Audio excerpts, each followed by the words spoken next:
Me llamo Emiliano, tengo 27 años y soy originario de Toluca. Llegué a la Ciudad de México a principios de este año por trabajo. Conseguí empleo en una pequeña agencia de diseño en la colonia Juárez, y aunque el sueldo no era la gran cosa, me alcanzaba para pagar una renta decente. Fue un amigo de la universidad, Rodrigo, quien me conectó con el casero de una vecindad en la colonia Guerrero.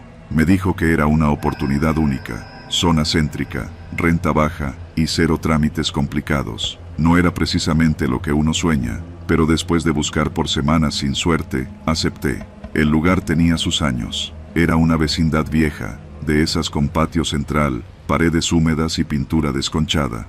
Pero lo esencial estaba en orden: baño propio, cocina chica y un colchón inflado que me alcanzaba para dormir. Los vecinos eran reservados, casi invisibles, a excepción de doña Toñita, una señora de unos 60 años que barría la entrada desde antes de que saliera el sol. Me instalé en el departamento 7, justo en planta baja. El departamento 14, en el segundo piso, estaba sellado con cinta industrial y tenía una cadena oxidada en la puerta. Desde el primer día, noté que todos evitaban mencionar ese lugar. Cada vez que preguntaba, me cambiaban la conversación. No fue sino hasta que llevé unas cervezas a Rodrigo que me soltó algo más concreto. Ese departamento, antes lo usaban pa' cosas feas, güey, dijo, bajando la voz. Secuestros, dicen. Que hace como 3 años lo usaban de casa de seguridad. Nunca atraparon a nadie, pero una vecina dice que ahí guardaban gente. Escuchaban gritos en la noche, golpes. Luego llegaron unos tipos, se llevaron todo lo que había adentro, y desde entonces quedó cerrado. No dije nada, pero se me quedó clavado el comentario. No soy supersticioso ni nada, pero la idea de estar durmiendo tan cerca de un lugar con ese historial no me dejaba del todo tranquilo. Pasaron los días y me concentré en mi rutina. Trabajo, casa, súper, repetir. La ciudad no me intimidaba, pero me mantenía alerta. A la Guerrero uno no llega confiado. Hay calles que parecen normales y otras que respiran algo turbio. Una noche de jueves, al regresar del trabajo, vi que la cinta del departamento 14 había sido retirada. La cadena seguía colgando, pero la puerta estaba entreabierta. Me detuve. No escuché ruido alguno, pero juraría que vi una sombra moverse al fondo del pasillo. No dije nada, no pregunté. En esta ciudad, uno aprende que mientras no sea tu asunto, no te metes. Pero eso era imposible. 2 días después, un tipo que no conocía me saludó en el patio. Joven, flaco, con chamarra negra. Me ofreció un cigarro y me preguntó si vivía solo. Respondí con evasivas. Me dijo que venía de visita con unos primos al departamento 14.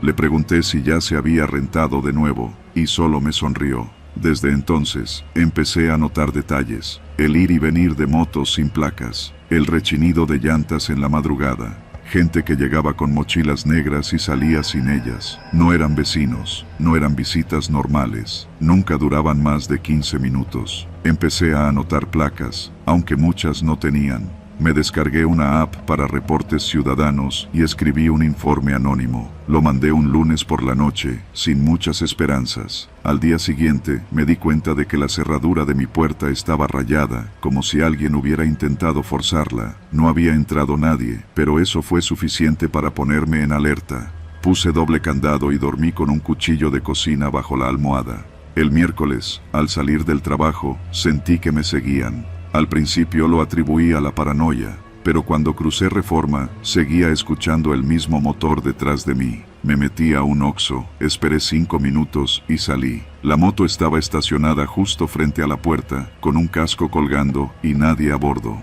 Regresé a mi casa en taxi. Esa noche no dormí. El viernes recibí una llamada de un número desconocido. ¿Tú reportaste algo del 14? Me congelé. ¿Quién habla? Solo bájale, no te conviene meterte en lo que no te importa. Colgaron. Me fui directo al Ministerio Público en la calle de Zarco. Llevé las placas que había alcanzado a anotar, describí a los sujetos y expliqué lo que estaba ocurriendo. El agente me escuchó con desgano, tomó nota sin hacer contacto visual y me pidió que no hiciera nada más por mi cuenta. Casi podía oler la indiferencia, pero al salir de la oficina, noté algo que me heló la sangre. La misma moto, estacionada justo enfrente, con el mismo casco colgando. No me subí al metro. Corrí 2 cuadras, tomé un taxi y pedí que me llevaran a la casa de una tía en Iztacalco. Me quedé con ella todo el fin de semana, sin contestar llamadas desconocidas, sin regresar a la vecindad. El domingo, decidí regresar solo para recoger mis cosas. Llegué en la tarde, cuando todavía había algo de luz. Metí mis pertenencias en una maleta lo más rápido que pude. Evité cruzarme con cualquiera. Cuando iba saliendo, vi a doña Toñita en la entrada. Te lo dije, mijo. Aquí uno se calla. ¿Para qué crees que nadie pregunta? La miré en silencio. No quise discutir. Salí caminando con la maleta en mano. Apenas había avanzado 2 cuadras cuando una moto negra sin placas se me emparejó. El tipo del casco se bajó, sin prisa, y me habló sin levantar la voz. Súbete, güey. No, carnal, ya me voy, ya ni vivo aquí. Súbete. Me paralicé. Un segundo después, sentí el cañón de una pistola rozarme el costado. Me subí. Me llevaron hasta una calle sin salida, justo detrás de la estación Buenavista. Me bajaron a empujones, me quitaron la cartera, el celular y me arrojaron contra la pared. ¿Qué te dijimos, pendejo? No dije nada, ya me fui, no sé nada. Te vimos en la fiscalía, con eso basta. Pensé que me iban a matar. Cerré los ojos. Entonces, uno de ellos dijo: déjalo, que se largue, pero si vuelve a abrir el hocico, no le damos chance 2 veces. Me aventaron al suelo y se fueron. No tardé ni 5 minutos en volver a la vecindad, recoger lo poco que me faltaba y tomar un Uber directo a la terminal. Volví a Toluca ese mismo día. Han pasado casi 6 meses desde eso. No he regresado a la Ciudad de México. Cambié de número, de redes, de todo. La agencia me permitió trabajar remoto, y aunque extraño muchas cosas de la ciudad, no tengo la menor intención de volver. La vecindad sigue allí, y el departamento 14 también. Seguro lo están usando otra vez. Nadie dice nada, nadie pregunta. Como me dijo doña Toñita, aquí uno se calla, porque en esta ciudad, a veces el silencio es la única forma de sobrevivir.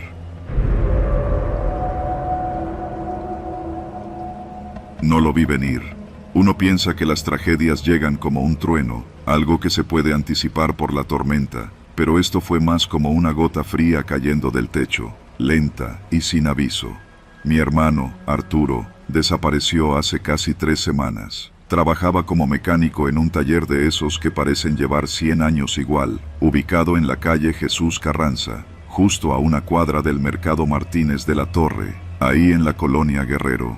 Arturo no era un tipo que se metiera en problemas. Mantenía un perfil bajo, sin deudas, sin enemigos. Vivía con mi madre y conmigo desde que se divorció. Todos los días salía con su mochila negra, una con el logo de Móvil 1, que le regalaron en un curso para técnicos certificados. Se iba caminando, fumando su primer cigarro del día, mientras cruzaba Reforma Norte.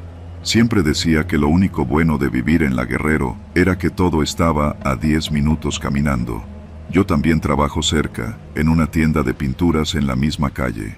Esa mañana, como muchas otras, me topé con él. Lo vi a la distancia cruzando la calle a paso rápido, levantando la mano para saludarme. Fue la última vez que lo vi. La policía no hizo mucho. Dijeron que tal vez se fue por su cuenta, que esperáramos, que los adultos desaparecen por muchas razones. Pero yo lo conocía. Arturo no se iba a ir así nada más. Revisé su cuarto, su celular, todo. Lo único que me llamó la atención fue que en su agenda, escrita con pluma azul, había una nota en la última página. Preguntar a Joel por el Nissan gris. Checar placas. Cuidado con el gordo. Joel era uno de los encargados del taller donde trabajaba. A decir verdad, siempre me pareció un tipo raro. Hablador pero reservado, con esa manera de mirar por encima del hombro, como si siempre estuviera evaluándote. Cuando fui al taller a preguntar por Arturo, fingieron sorpresa. Me dijeron que se había tomado el día, que no sabían nada. No me gustó como lo dijeron. Todo sonaba ensayado. El taller se llama Servicio Automotriz El Güero, aunque el tal Güero ya ni trabajaba ahí. Son 5 bahías de servicio, techadas con láminas y con paredes descarapeladas, cubiertas de anuncios viejos de aceite Quaker State y promociones de afinaciones. Los mecánicos siempre tienen las manos negras y la mirada ausente. En ese lugar, el tiempo parece avanzar diferente. Huele a gasolina, a aceite quemado, a humedad vieja. Volví 2 días después, con un pretexto. Dije que necesitaba una revisión de mi coche. un Chevy 98 que apenas podía subir una pendiente sin resoplar. Joel me atendió con una sonrisa fingida, como si no recordara que apenas el martes le había preguntado por mi hermano. Me asignaron a un chavo flaco, de esos que no hablan si no les preguntas. Me quedé rondando por ahí, observando. Fue entonces cuando vi algo. Al fondo del taller, pasando las oficinas, hay una zona que mantienen siempre cerrada con un candado grueso. Según Joel, es para resguardo de herramientas caras. Pero mientras esperaba mi auto, vi salir a dos tipos de ahí. No eran mecánicos. Tenían botas tácticas, camisetas negras sin logos, y uno llevaba una cadena en la mano. Se subieron a una camioneta sin placas y se fueron sin decir nada. Joel ni volteó a verlos. Esa noche no dormí. Sentía como si algo me estuviera persiguiendo aunque no hubiera nadie más en el cuarto. Pensé en ir a la policía otra vez, pero sabía que no me iban a hacer caso. Decidí tomar el asunto en mis manos. Volví una tercera vez, esta vez por la noche. El taller cierra a las 9, y para las 10 ya todo el callejón queda desierto. Me escondí detrás de un viejo contenedor de aceite, esperando que no hubiera movimiento. Pero sí lo hubo. A las 11:20 llegó un camión de plataforma sin logos, con las luces apagadas. Del taller salieron 3 tipos empujando un coche cubierto con una lona azul. El camión bajó la rampa y lo subieron sin decir una palabra. Desde mi escondite alcancé a ver parte del coche. Era un Nissan gris. Recordé la nota en la libreta de Arturo y sentí que algo dentro de mí se rompía. Ese coche era clave. Quise tomar fotos, grabar, hacer algo, pero los nervios me congelaron. Apenas podía respirar. Me quedé ahí, agachado, hasta que el camión se fue y el portón volvió a cerrarse. Al día siguiente fui a ver a Don Roque, un ex policía retirado que tiene una vulcanizadora en la esquina de Violeta con Jesús Carranza. Siempre ha sido medio metiche, pero conoce a todos los de la zona. Le conté con cuidado lo que sabía. Él no se sorprendió, solo me dijo: ese taller ya está bien podrido, muchacho. Yo escuché que por las noches entran coches robados y en la madrugada salen hechos piezas. Le pedí ayuda. Me dijo que no se iba a meter, pero que tuviera cuidado, que en ese lugar ya habían desaparecido otros 2 chavos años atrás, pero nadie dijo nada por miedo. Me dejó un número escrito en una servilleta. Si te metes más profundo y las cosas se ponen feas, llama aquí. Es un contacto de confianza en la fiscalía. Esa misma noche decidí entrar. Salté la barda trasera del taller. Conocía bien el lugar gracias a Arturo. Entré por la zona de las oficinas, esquivando un par de cámaras oxidadas que dudo siquiera funcionaran. Todo estaba en silencio. Me deslicé hasta la parte trasera, donde está la zona cerrada. La puerta estaba sin seguro. Adentro no había herramientas caras, había partes, cofres, defensas, rines, tableros, motores completos. Todo en hileras. En una esquina, apilados como si fueran basura, encontré papeles de circulación, carpetas de seguro, tarjetas de circulación mutiladas. Busqué como loco algo que me diera una pista sobre Arturo. Entre unas cajas, encontré una chamarra. Era la de él. La reconocí por los parches cosidos en las mangas. Me quedé paralizado. No había sangre, pero sí estaba sucia, como si la hubieran arrastrado por el suelo. Fue ahí donde escuché la voz. ¿Qué haces aquí? Me giré. Era Joel. Tenía un bate en la mano. Corrí. No lo pensé. Empujé unas cajas, brinqué una pila de motores y me lancé hacia la salida trasera. Sentí el viento cortarme el rostro, el corazón golpeando contra mi pecho. Escuché pasos detrás de mí, pero no me alcanzaron. Salí por la parte trasera del taller, me metí entre los callejones y no paré de correr hasta que estuve frente a la estación del Metro Guerrero. Llamé al contacto de la fiscalía esa misma madrugada. Me presenté como hermano de un desaparecido y conté todo lo que sabía. Me citaron 3 días después. Aporté fotos, nombres, descripciones. Me pidieron paciencia. Una semana más tarde, catearon el taller. Encontraron autos desmantelados, documentos falsificados, hasta huellas de sangre en un tapete enrollado. Detuvieron a Joel y a otros 3, pero no encontraron a Arturo. No lo han encontrado. Hoy paso frente al taller cada mañana. Lo clausuraron, tapiaron la entrada y pusieron una cinta amarilla que ya está desgastada. A veces me detengo frente a ese portón oxidado, preguntándome si alguna vez podré saber con certeza qué le pasó a mi hermano, pero en el fondo lo sé. Ese lugar era una trampa, una fachada, y Arturo descubrió demasiado. Solo espero que su cuerpo no esté debajo del concreto que hoy pisan los mismos que ayer fingieron no saber nada. Yo sigo buscando, pero sé que si me meto demasiado, puedo ser el siguiente.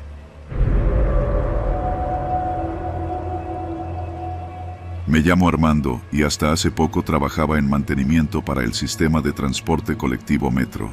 No era un mal empleo. De hecho, para alguien como yo, que dejó la secundaria a medias, era más de lo que esperaba. Sueldo decente, seguro médico, vacaciones y la falsa tranquilidad de estar bajo tierra, lejos del caos de la superficie. Pero lo que me pasó en el turno de la noche, hace poco más de 3 semanas, me cambió la vida. Todo empezó un jueves, poco antes de las 10 de la noche. Me asignaron un trabajo de inspección en los túneles bajo la estación Guerrero, una de las más viejas de la línea 3. La instrucción oficial decía: ruido inusual en la vía, probable fractura menor en revestimiento. Eso no era raro. El subsuelo de la ciudad tiembla, cruje, respira. A veces las raíces de los árboles o las filtraciones hacen que una losa se afloje. Pero esa noche no se trataba de eso. Bajé con mi chaleco naranja, linterna, casco y una radio que apenas funcionaba. El tren acababa de pasar en dirección a Indios Verdes, así que tenía unos 30 minutos de ventana antes del próximo. Me interné por el túnel auxiliar, uno que se usa poco, entre los puntos donde convergen las líneas B y 3. Me seguían 2 compañeros, pero uno se quedó desde el principio reparando un cableado y el otro no bajó conmigo. Alcanza tú primero, yo reviso la consola del lado contrario, dijo. Así que terminé solo. Todo iba normal hasta que encontré la fractura. Era más grande de lo que el reporte indicaba. Un pedazo de concreto se había desprendido de una pared lateral y había dejado un hueco oscuro, como una herida abierta. Me acerqué y sentí que el aire salía de ahí más frío de lo normal, húmedo. No olía a drenaje ni a tierra, sino a metal viejo, como si alguien hubiera dejado herramientas oxidadas por años en un sótano sin ventilación. Me agaché y enfoqué la linterna hacia el interior del hueco. No era superficial. Había un pasaje que se extendía hacia el costado, construido con ladrillos antiguos, de esos rojizos que ya ni se usan. Lo extraño era que ese tipo de estructura no debería estar ahí. Ese tramo se construyó en los años 70 y se usó concreto moderno. ¿Cómo demonios había un túnel de ladrillos justo debajo del metro? Le hablé por la radio a Javier, mi compañero. ¿Oyes eso?, pregunté, pero solo recibí estática. Nada, ni voz, ni ruido ambiental. La radio había muerto. Pensé que tal vez el túnel funcionaba como una especie de blindaje, pero cuando intenté regresar, escuché un crujido. El piso bajo mis pies se hundió apenas unos centímetros y luego colapsó. Caí. Desperté entre polvo y oscuridad. Me dolía el hombro y tenía una herida abierta en la frente. La linterna se había apagado, pero logré encenderla de nuevo. Estaba en una especie de cámara subterránea, como una sala rectangular de unos 6 metros de largo, completamente sellada. La caída había abierto una entrada desde arriba, pero no podía trepar por el concreto fracturado. No sin ayuda. Fue entonces que lo vi. En una de las esquinas, parcialmente cubierto por tierra y escombros, había algo. Me acerqué. Al principio pensé que era una figura de yeso, un maniquí quizás, pero no. Era un cuerpo, o lo que quedaba de uno. Un esqueleto humano, con la ropa hecha jirones y restos de cuero todavía adheridos. Lo extraño era la forma en la que estaba acomodado, boca abajo, con los brazos atados por detrás y un trozo de tela metido en la boca. Sentí que el estómago me daba vueltas. No era un accidente de construcción. Ese tipo había muerto ahí, encerrado, enterrado vivo tal vez. Me obligué a no entrar en pánico. Debía salir de ahí. Busqué entre mis herramientas, saqué una pequeña barra de metal y comencé a golpear el techo por donde había caído, haciendo ruido. Grité también, esperando que alguien, quien fuera, me escuchara. Tardé más de 20 minutos en que la voz de Javier se colara por el hueco. Armando, ¿dónde estás? Aquí abajo, se cayó el piso, necesito cuerda. Pasaron otros 15 minutos hasta que lograron sacarme. No dije nada del cuerpo, solo dije que había habido un derrumbe menor. No me creyeron del todo, pero como no estaba herido de gravedad, no levantaron acta. Al día siguiente volví con un supervisor. Les mostré el hueco, pero alguien lo había tapado. Estaba cubierto con concreto fresco, apenas seco. ¿Quién vino a sellar esto?, pregunté. Nadie, no hay registro. Tal vez fue una cuadrilla nocturna, dijo el supervisor, encogiéndose de hombros. Pedí acceso al registro de cuadrillas. Nada. Nadie tenía órdenes de sellar ese túnel. En la bitácora de mantenimiento, mi incidente tampoco aparecía. Fui a Recursos Humanos a reportarlo, y me suspendieron. Está usted alterando los reportes oficiales. Hay inconsistencias en su versión, dijeron. Días después, mientras esperaba fuera del STC para apelar la suspensión, un hombre me abordó. Traje gris, lentes oscuros. Ni siquiera se presentó. ¿Ya entendiste lo que no debes tocar?, me dijo, serio, sin elevar la voz. Luego se fue. Desde entonces comencé a recibir mensajes en mi celular, números desconocidos, fotos mías, en diferentes lugares, una afuera de mi casa, otra cuando fui al tianguis, otra más, en la estación del metro Hidalgo. Las borraba, pero llegaban más, llamadas silenciosas en la madrugada, toques en mi puerta, y al asomarme, nadie. Una noche, seguí a uno de los tipos que me vigilaban. Caminaba lento, con un auricular en el oído. Bajó por la estación Hidalgo, pero en lugar de tomar el tren, entró a una de las puertas de mantenimiento con una llave maestra. Me metí tras él, a escondidas. Lo perdí de vista en uno de los túneles, pero encontré algo peor, una puerta metálica oxidada, empotrada en la pared del túnel. A los lados, había placas con números de serie viejos, y sobre la puerta, una frase grabada en el metal: Nivel C, acceso restringido, zona de remoción. Toqué la manija, estaba fría, cerrada. Regresé a casa y busqué en internet cualquier mención sobre Nivel C en los registros del metro. No hay nada. Pero encontré foros antiguos, ocultos, con menciones breves sobre túneles usados como cárceles extraoficiales en los años 80. Espacios donde los cuerpos desaparecían, donde se encerraba a personas consideradas peligrosas para el Estado. Mi tío trabajó en el metro en 1985. Me contó una vez que, bajo Guerrero hay cosas que no deben tocarse. En su momento pensé que hablaba de ratas o fugas, pero ahora todo encaja. Intentaron silenciarme, pero no me detendré, porque sé que lo que encontré ahí abajo no fue un accidente, fue un secreto. Uno que muchos están dispuestos a proteger, pero alguien tiene que contarlo, alguien tiene que decir la verdad. Yo sobreviví, pero desde esa noche ya no soy el mismo. Y cada vez que paso por la estación Guerrero y siento ese aire frío colarse entre los vagones, recuerdo el rostro sin vida de aquel hombre, atado, olvidado, enterrado en un túnel que nunca debió existir. Me llamo Jimena. Tengo 16 años, pero desde hace unos meses me siento como si tuviera el doble. No porque me sienta más madura, ni porque me haya enamorado, ni nada de eso.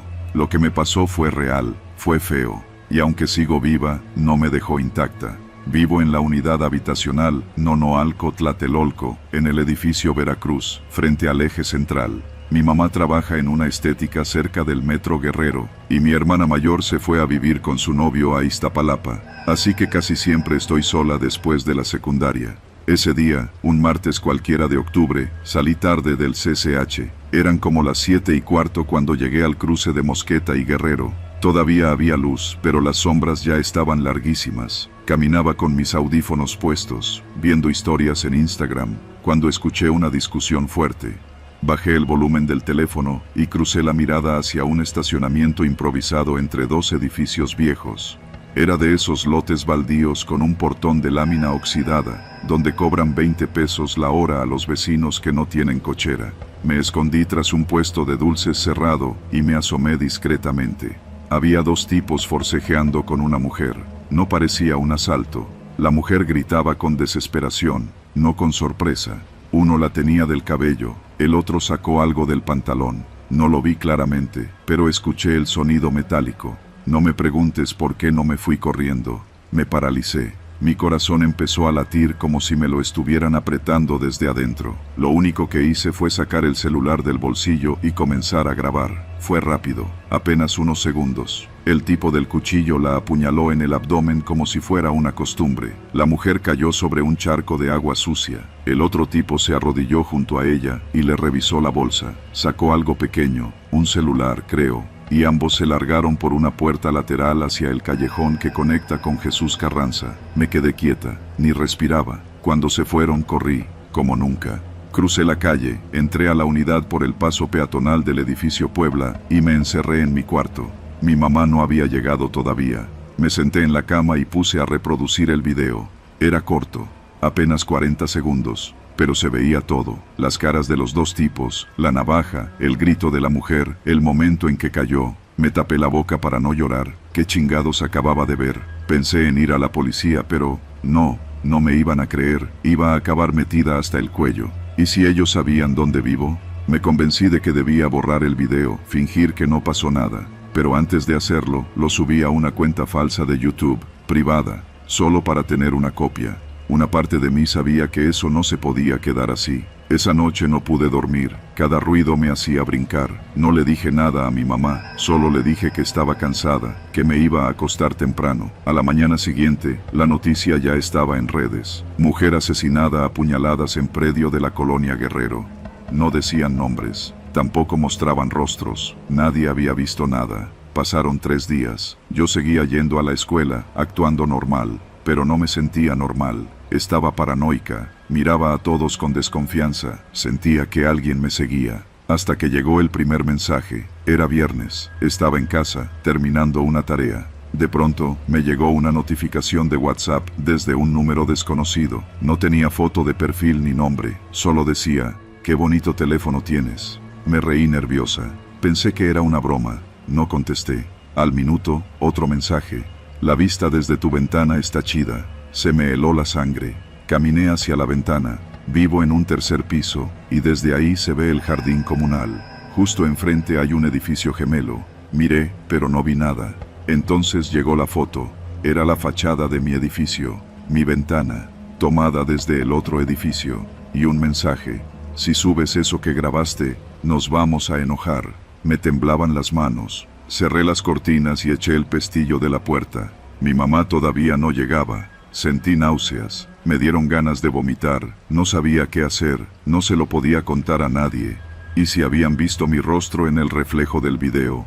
¿Y si ya sabían todo de mí? Me llegaron más mensajes durante la noche, fotos de mi mamá saliendo de la estética, una de ella en el mercado de San Camilito, otra de mí y mi mamá en la tortillería de la unidad, todas recientes. Sentí que me iban encerrando en una jaula. Decidí eliminar el video. Me metí a la cuenta falsa y borré todo. Luego bloqueé el número, pero no sirvió de nada. Al día siguiente me llegó otro mensaje, desde otro número. «Ya vi que borraste el video, así me gusta, discreta, pero por si se te olvida, aquí está tu hermana». Adjuntaron una foto. Mi hermana, en una fondita de Iztapalapa. Estaba comiendo, sola.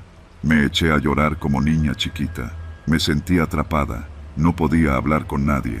No podía confiar ni en la policía. Esos tipos estaban en todos lados. Pensé en huir, en decirle a mi mamá que me llevara al pueblo, a casa de mi abuela.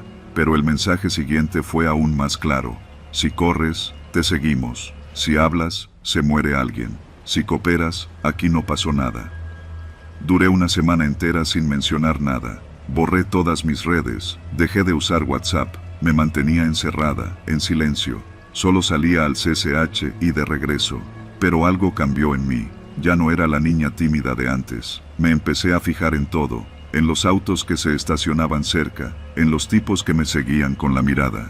En los vecinos que antes ni saludaban y ahora parecían saber mi nombre.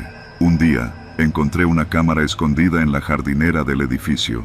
Era pequeña, como de vigilancia. La desenrosqué con una navajita que uso en el taller de dibujo y la escondí en mi mochila. Sentí un poco de control al tenerla, pero lo que realmente me hizo tomar una decisión fue otro mensaje, el más directo de todos. «Ya no confío en ti. Hoy en la noche, alguien va a pagar por tu silencio sucio». No sabía qué hacer, pero sabía que no podía seguir así. Así que hice lo único que me quedaba. Tomé el celular viejo de mi hermana, uno que guardábamos por si se ofrecía. Me metí de nuevo al canal de YouTube y subí el video. Esta vez con nombre, fecha, ubicación, todo.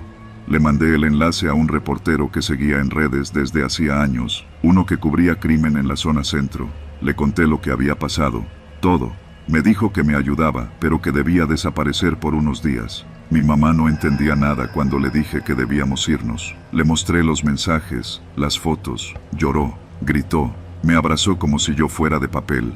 En menos de 2 horas estábamos en casa de mi abuela, en Veracruz. Pasaron 3 días. El video se volvió viral. Los medios lo sacaron. Salieron los nombres, los rostros, y uno de los tipos fue detenido. El otro apareció muerto en un lote baldío, con 2 tiros en la espalda. La policía dijo que había sido un ajuste de cuentas. El reportero me dijo que era una limpieza interna, que había tocado algo más grande de lo que pensaba. Después de eso, cambiamos de número, de escuela, de vida. No volví a Tlatelolco. Mi mamá consiguió trabajo en un salón pequeño cerca del malecón, y yo terminé el bachillerato a distancia. Sí, sobreviví, pero todavía, de vez en cuando, me llegan correos sin remitente, frases cortas. Bien hecho, niña valiente. Otras veces más oscuras. A veces, las que graban mueren después. No sé si algún día volveré a caminar tranquila. Pero si algo aprendí es esto: el miedo no te mata, hasta que decides enfrentarlo, y yo lo enfrenté. No sé en qué momento se nos hizo tan fácil decir, no pasa nada. Éramos 5 idiotas con 20 años recién cumplidos, con más energía que sentido común. Ese viernes decidimos rentar una de las canchas techadas del Deportivo Guelatao, ahí en la colonia Guerrero. Habíamos jugado varias veces en ese lugar, pero casi siempre en las tardes. Esa vez el último horario disponible era el de las 10 de la noche. 1 hora no más, dijo el chino, siempre convenciendo al resto, para sacar el estrés, y luego nos vamos a las chelas. Aceptamos.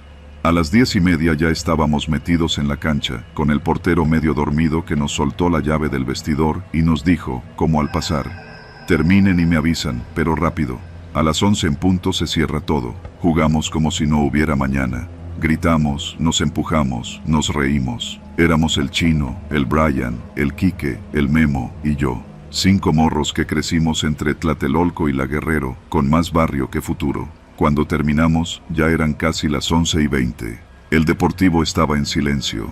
Las luces de la cancha empezaban a parpadear. Agarramos nuestras mochilas y fuimos al vestidor, pero al salir, la reja principal ya estaba cerrada con candado. Intentamos llamar al velador, pero no había señal, ni una rayita. No mames, dijo Memo, nervioso. ¿Nos dejaron encerrados? Pues parece que sí, cabrón, le respondí, mientras golpeaba con fuerza la reja. Oiga, hay gente aquí. Nada, ni un alma.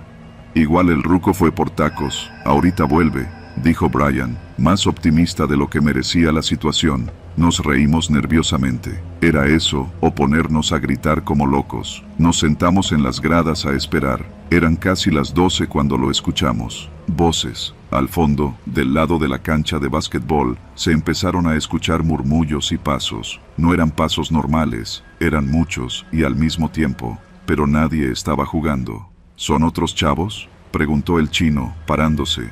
Nos acercamos con cuidado, caminando entre las sombras. Desde donde estábamos podíamos ver las luces apagadas del gimnasio cubierto y, detrás de él, la zona de los salones donde dan clases de zumba y box. Las voces venían de ahí. Nos escondimos tras unos arbustos que daban al pasillo techado.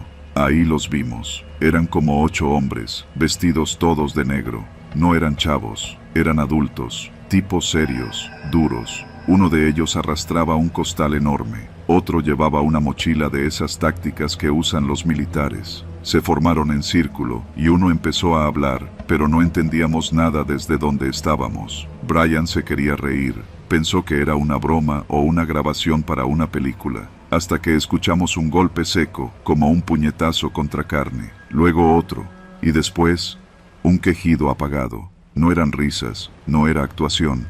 No mames, tienen a alguien ahí, susurró Quique.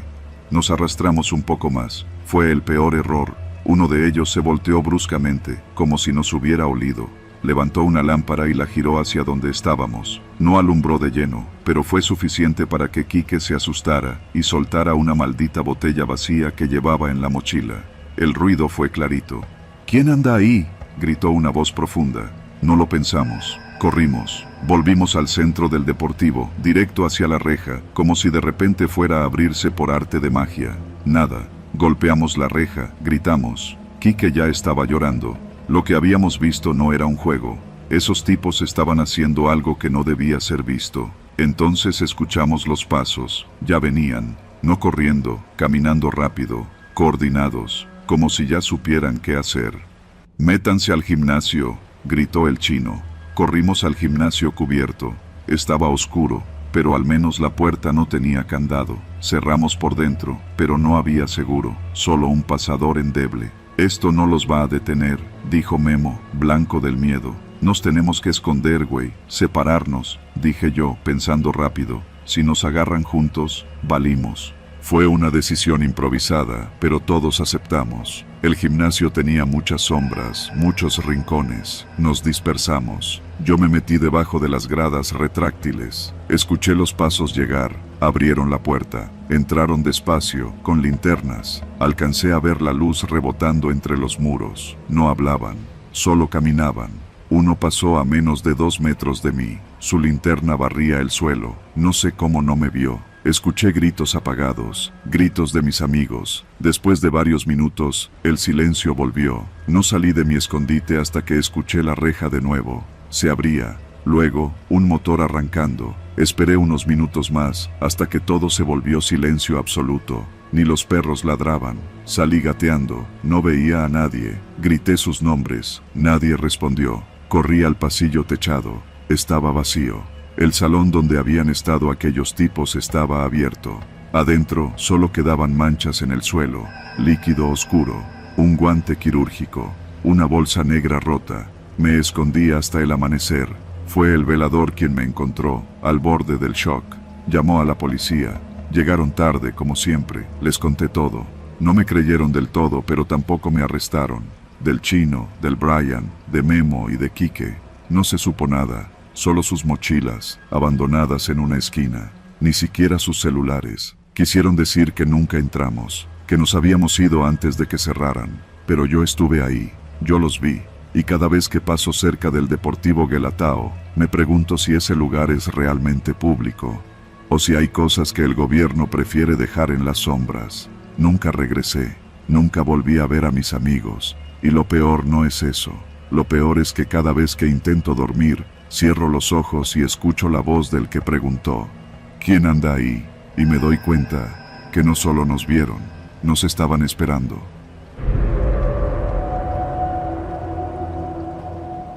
Me llamo Joel, y si estás leyendo esto, es porque no me morí. Pero estuve cerca, muy cerca. Tenía 28 años cuando todo empezó, aunque la historia en realidad ya llevaba tiempo ocurriendo sin que yo lo supiera. Vivía en la colonia Guerrero, a 2 calles de Mosqueta, en un edificio viejo, de esos que parecen sobrevivir a los temblores por pura necedad.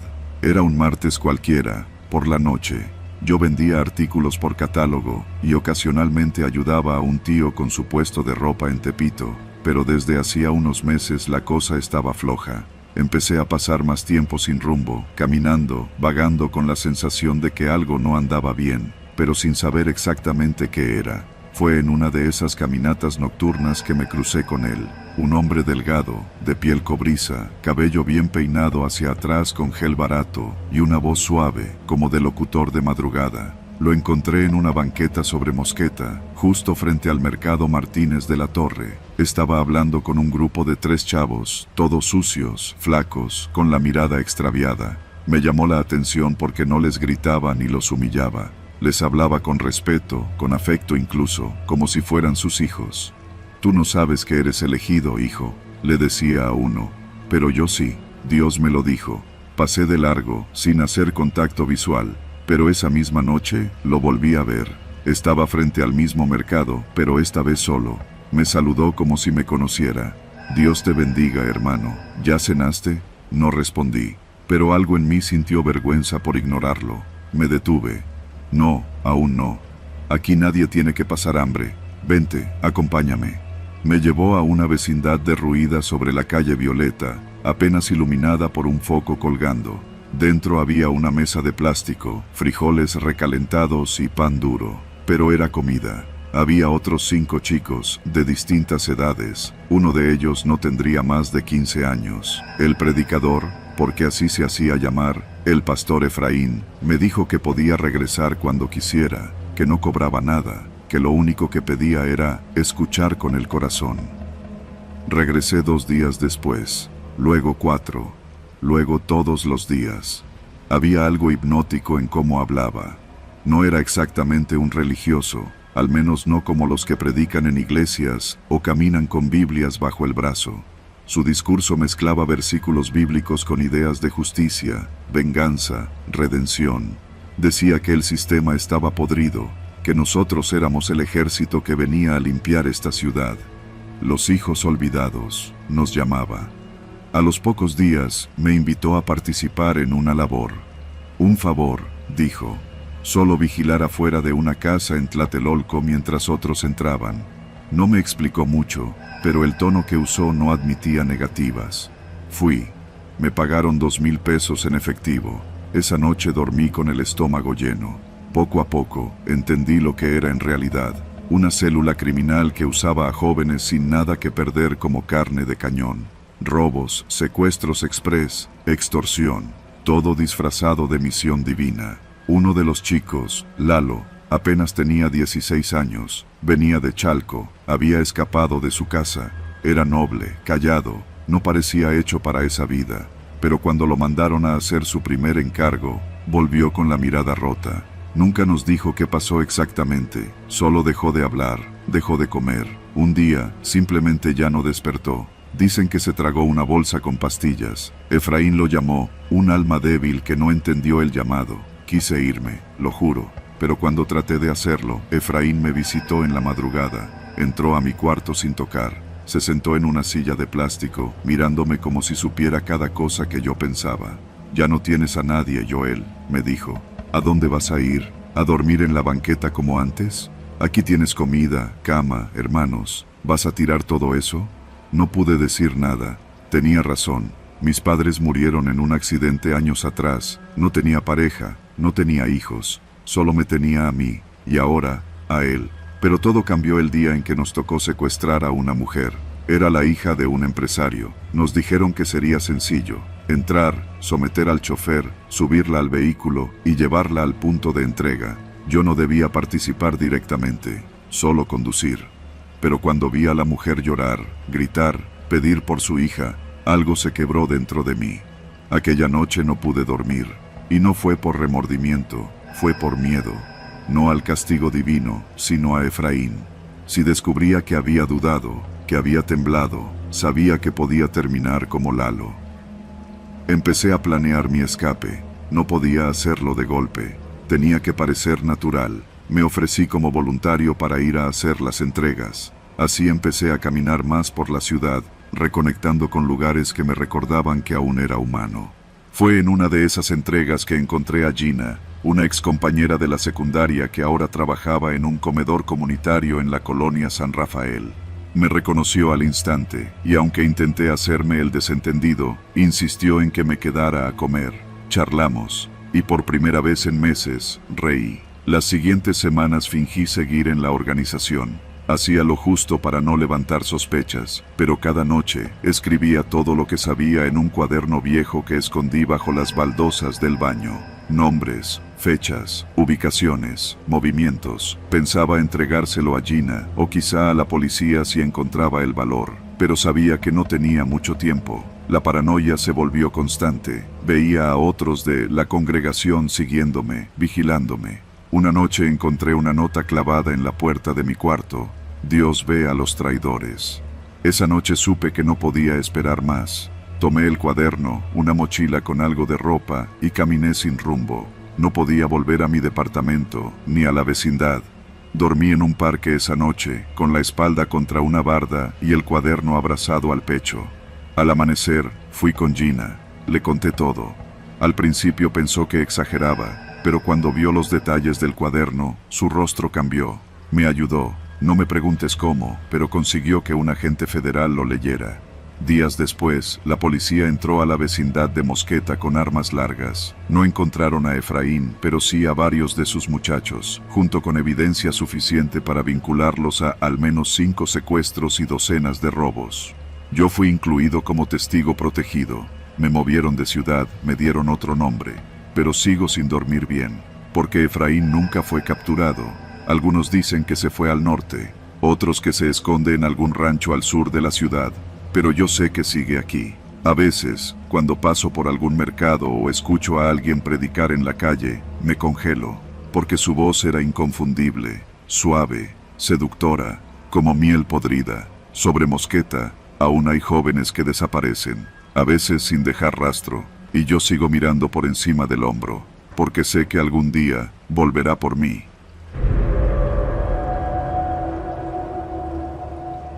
Me llamo Claire Moreau, tengo 34 años y soy originaria de Montpellier, al sur de Francia. Jamás pensé que pondría un pie en la Ciudad de México, mucho menos en circunstancias como estas. Hace 2 semanas, mi hermano Julien desapareció tras un viaje que supuestamente duraría solo 4 días. Su último mensaje fue una foto, él sonriendo frente a una iglesia vieja, con el texto, Plaza San Fernando, increíble este lugar. Nunca más volvió a conectarse.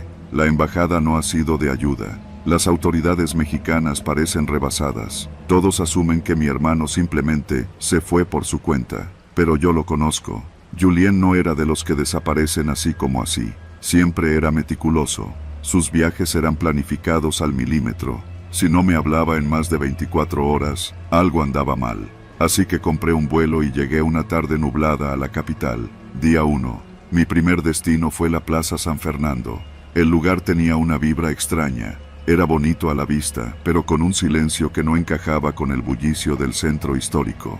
El atrio de la iglesia estaba semivacío, y los árboles se mecían con un viento que olía a piedra mojada. Pregunté en una cafetería frente a la plaza si alguien había visto a mi hermano.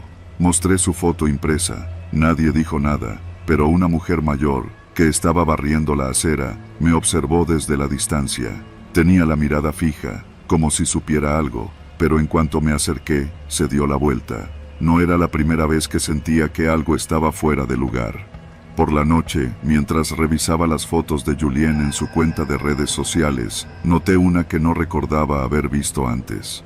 No tenía descripción ni ubicación, pero la fachada que aparecía detrás de él tenía detalles similares a una casa antigua. Arcos tallados, un balcón de hierro oxidado y un número despintado, 42. Decidí salir al día siguiente a buscarla. Día 2. Pasé toda la mañana caminando por calles de la colonia Guerrero, preguntando, comparando fachadas. Una señora que vendía tamales me ayudó sin que yo lo pidiera. Esa casa que buscas es vieja, muy vieja. Ya nadie vive ahí. Está en la calle de Zarco, casi llegando a Valerio Trujano. Pero no se pare por ahí en la noche, señorita. No es lugar para turistas. La encontré al mediodía. Era justo como en la foto, pero el lugar estaba abandonado. Las ventanas tenían tablas viejas, y la puerta principal, de madera maciza, estaba cerrada con cadenas. Sin embargo, lo que más me llamó la atención fue que una de las ventanas del segundo piso tenía la tabla rota, y una tela blanca ondeaba, como si alguien la hubiera puesto intencionalmente. Volví esa noche. No me importó la advertencia. Llevaba una linterna pequeña, un cúter y mi celular.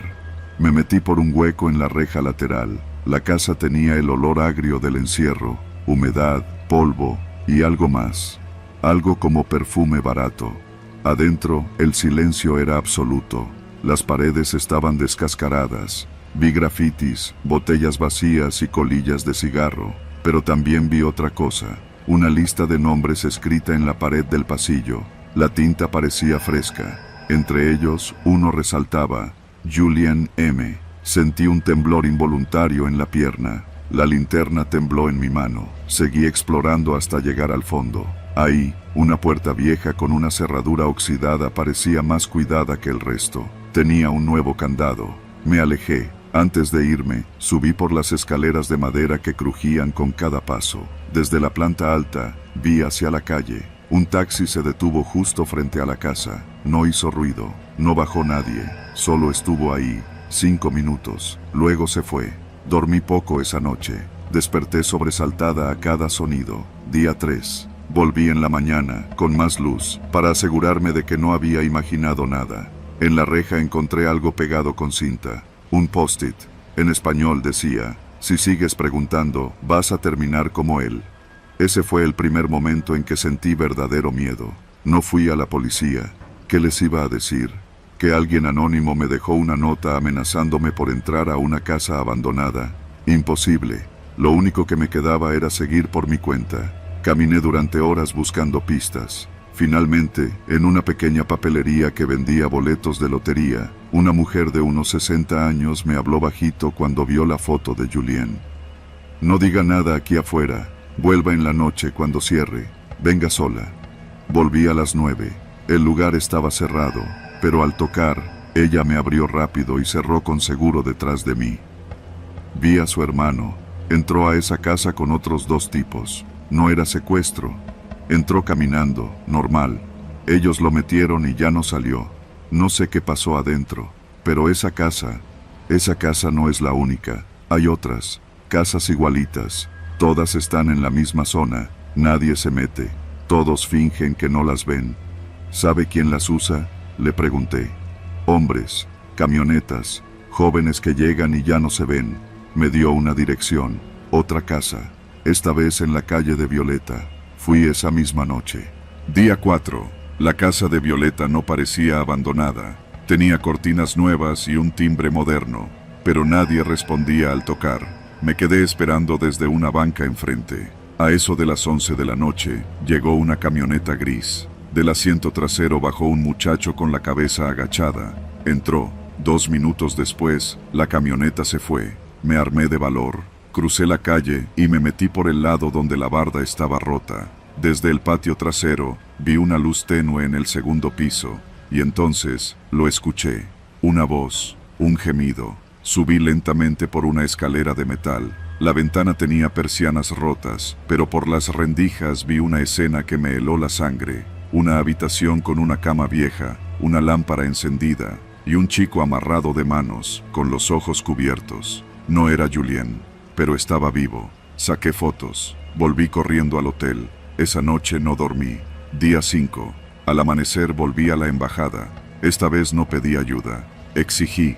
Mostré las fotos. Mostré el post-it. Mostré la dirección. Alguien de ellos hizo unas llamadas. Les costó trabajo, pero a mediodía llegó una patrulla. Fuimos juntos. La casa ya estaba vacía. Sin embargo, encontraron más cosas. En el sótano había varias mantas con manchas, documentos falsificados, ropa, pasaportes. Entre ellos, el pasaporte de Julien. Fue oficial. Estaba vinculado a una red de trata. Me dijeron que no estaba muerto, que había posibilidad de que lo movieran a otro lugar, que siguiera colaborando. Durante 3 días estuve bajo protección en un hotel cercano a Insurgentes. No podía salir. Cada noche escuchaba pasos fuera de mi habitación. Día 8. Recibí una llamada a mi celular. Número desconocido. Era él. Claire, por favor no vengas más. No es seguro. ¿Dónde estás? ¿Estás bien? No puedo hablar. Solo... vete. Ellos saben quién eres. No me busques. Y colgó. Llamé a la embajada. Mostré la llamada. La rastrearon. Fue hecha desde una bodega en la zona de Tepito. No pudieron localizar más. Nunca lo volví a ver. Pero ahora sabía. La red existía. Las casas estaban ahí. Las amenazas eran reales. Y él, al menos estaba vivo. Regresé a Francia 2 semanas después. Pero cada tanto, llega un mensaje. Sin texto. Solo una foto. De una calle cualquiera. De un rincón de la ciudad. Como si me dijera que aún está allí. Que sigue esperando. O que sigue huyendo.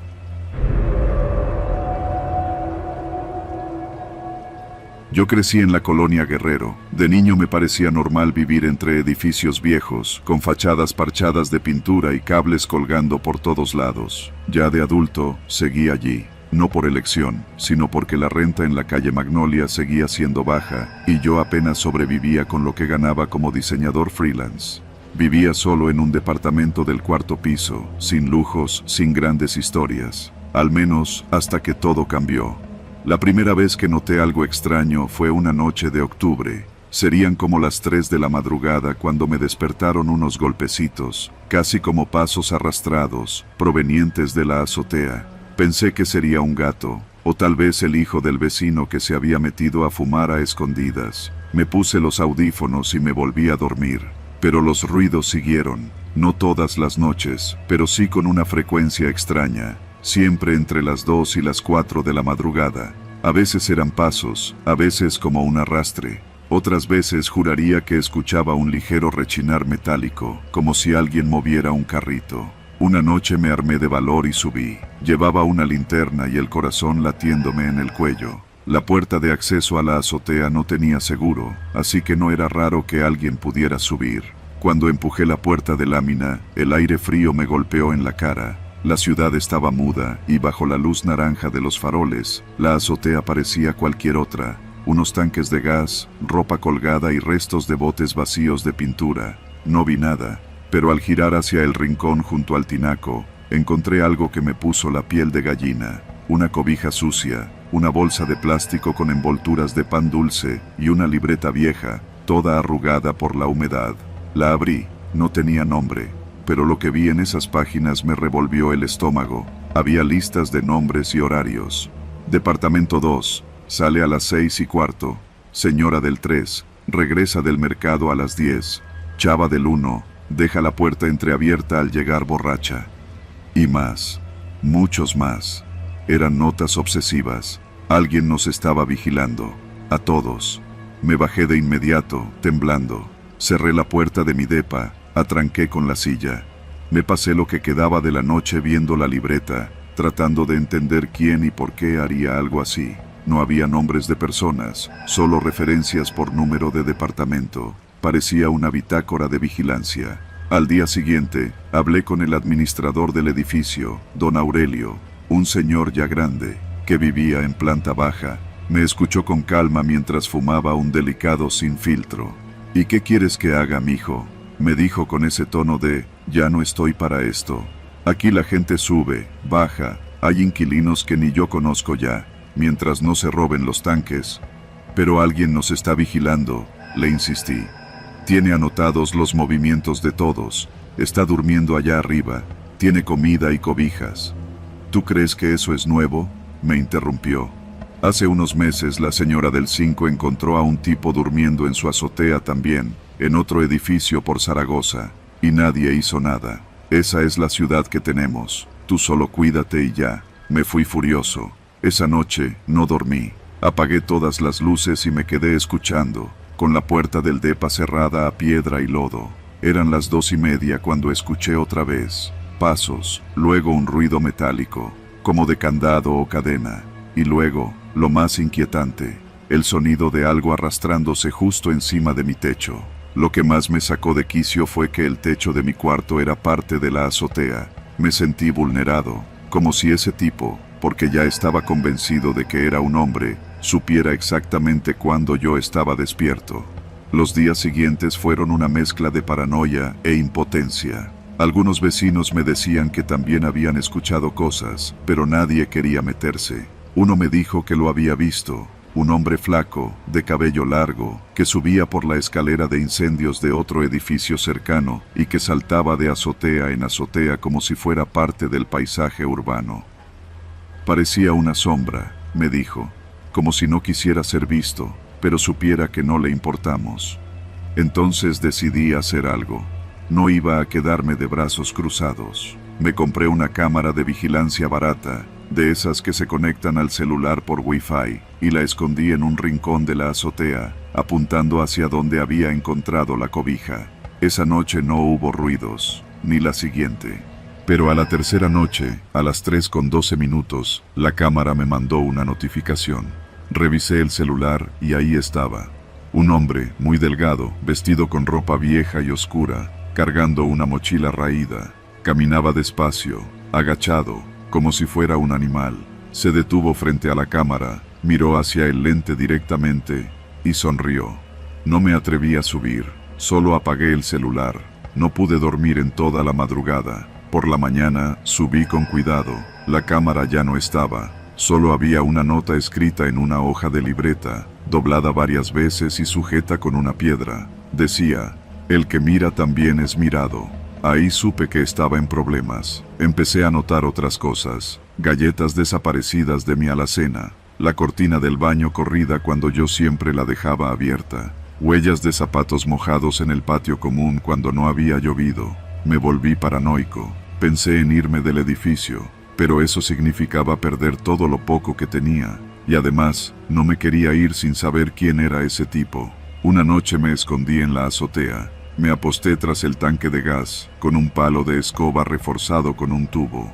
Quería verlo, no hacerle daño, pero enfrentarlo. Pasaron horas. A las 3:41, escuché la puerta abrirse con sigilo. Lo vi. Era joven, quizás de mi edad, con barba descuidada y un suéter de lana. Caminaba despacio, con la mochila colgando como si fuera parte de él. Se acercó al rincón donde antes tenía sus cosas, abrió la mochila y sacó otra libreta. Se sentó a escribir. Entonces me asomé y le grité: «¿Quién eres? ¿Qué haces aquí?». Saltó. La libreta voló. Él intentó correr, pero lo intercepté con el palo. No lo golpeé, solo lo arrinconé. «¿Por qué nos vigilas?», le grité. «No, no es por maldad», dijo, tartamudeando. «Es para saber cuándo están vulnerables, cuándo puedo bajar y tomar algo, sin que lo noten». Lo vi a los ojos. No estaba loco. O sí, pero no como uno se imagina. Era alguien roto, alguien que sabía moverse entre los huecos de la ciudad. Me contó, a medias, que había vivido en muchos edificios, que se aprendía los patrones de los inquilinos, que bajaba cuando todo estaba en silencio. Tomaba poco, comida, baterías, dinero suelto, nunca nada que se notara. Pero, ¿y si alguien te descubre? Nadie quiere ver, nadie quiere saber. Hasta tú, si no hubieras leído mi libreta, no estarías aquí. Llamé a la policía. No sé si fue la mejor decisión, pero no podía dejarlo ir. Lo atraparon esa noche. Se lo llevaron esposado, gritando cosas sin sentido. Entre sus cosas encontraron libretas con datos de varios edificios, rutinas completas, hasta planos dibujados a mano. Los vecinos no dijeron nada, fingieron que no sabían. Solo don Aurelio me dio una palmada en la espalda, sin decir palabra. Desde entonces, no he vuelto a dormir tranquilo, porque sé que él no es el único, porque la ciudad está llena de gente como él, invisibles, rotos, hambrientos, porque ahora, cada vez que escucho un crujido en la noche, no pienso en fantasmas, pienso en humanos, y eso, créeme, es mucho más aterrador.